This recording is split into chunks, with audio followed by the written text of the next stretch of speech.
एक समय की बात है। रामपुर नामक एक गांव था। उस गांव के लोगों में बड़ी एकता थी। गांव के सभी लोग मिलजुल कर रहा करते थे और गांव के सभी लोग मुखिया जी की बात माना करते थे। गांव में पानी की बहुत बड़ी समस्या थी। गांव की सभी लोगों को पानी लाने के लिए गांव के बाहर एक तालाब था, उस पर जाना पड़ता था और इस तालाब से गांव के सभी लोग पानी ले जाते थे। पता नहीं कब हम इस पानी के संकट से बाहर निकलेंगे। एक तो इतनी दूर जाना और इस पानी को अपने सर के ऊपर रखकर लाना। मेरी तो इच्छा है कि मैं अपने मायके चली जाऊं ताकि मुझे इस पानी से तो कुछ आराम मिल सके और आजादी भी। अरे मेरी धर्मपत्नी, तुम ऐसा क्यों सोचती हो?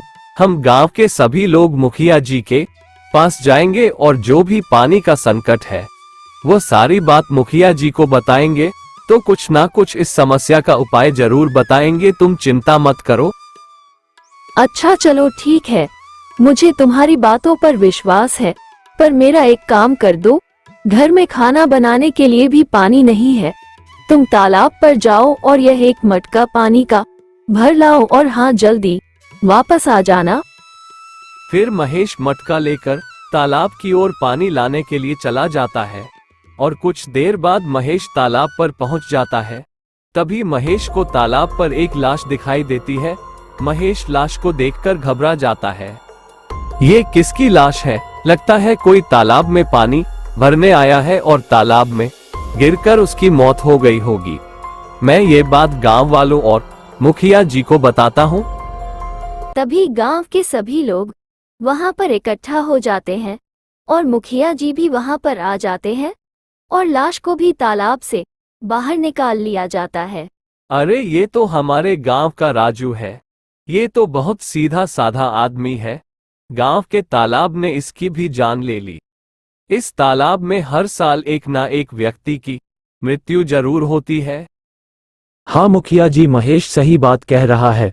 हमें इस पानी की समस्या का कोई ना कोई समाधान तो निकालना ही होगा। तभी जंगल की तरफ से एक आदमी दौड़ता हुआ उनके पास आ जाता है।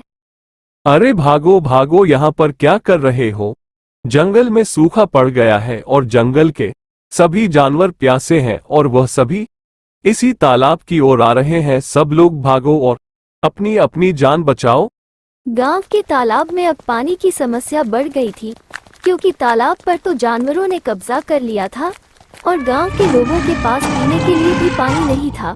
अब एक ही आदमी था जो इस समस्या का समाधान निकाल सकता था और उसका नाम था भोला। भोला इस गांव का सबसे होशियार आदमी था, लेकिन भोला को शराब पीने की लत थी। ये बात गांव वालों को पता नहीं थी। तभी वहां पर मुखिया जी भी आ जाते हैं। अरे आओ मुखिया जी आओ, आज आपका मेरे घर कैसे आना हुआ? गांव में कोई और समस्या पैदा हो गई क्या? हाँ भोला, गांव में एक बहुत बड़ी समस्या पैदा हो गई है। अब तुम ही इस समस्या से हमें बाहर निकाल सकते हो। फिर मुखिया जी सारी बात भोला को बता देते और बोला इस समस्या का समाधान भी निकाल लेता है। मुखिया जी, इस समस्या का मैं समाधान तो निकाल दूंगा, लेकिन गांव के लोगों को इस समस्या में मेरा साथ देना होगा। हाँ, मैं और सारा गांव तुम्हारे साथ है। हम सब लोग तुम्हारी मदद जरूर करेंगे। इतनी बात कहकर मुखिया जी तो वहां से अपने घर की तरफ चले जाते हैं। मेरा नाम भोला है, लेकिन मैं बिल्कुल भी भोला नहीं हूँ। चलो, अब मेरी शराब की बोतल के लिए तो पैसों का जुगाड़ हो गया, और वह भी हमेशा हमेशा के लिए। बोलो भोला, अब हम सब लोग तैयार हैं।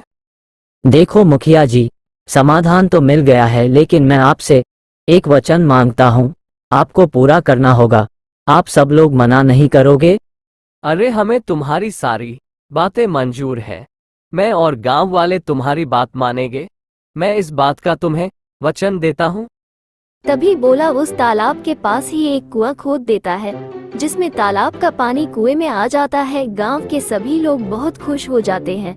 अब गांव का कोई भी व्यक्ति जो भी इस कुएं से पानी ले जाने के लिए आएगा, उसे पानी का कर्ज देना होगा। भोला ने मुखिया जी से यह वचन भी ले लिया था। अब गांव वालों को मजबूरन पैसे देने पड़ते हैं और पानी ले जाना पड़ता है। अब उनके पास कोई और चारा नहीं होता है और भोला अपने पैसों में मगन हो जाता है। अरे पता नहीं ये भोला हमसे कौन सी दुश्मनी निकाल रहा है जो हमें गांव के पानी के पैसे देने पड़ रहे हैं। इस समस्या का हमें कुछ ना कुछ तो करना ही होगा, नहीं तो हमारे पास 1 रुपया भी नहीं बचेगा।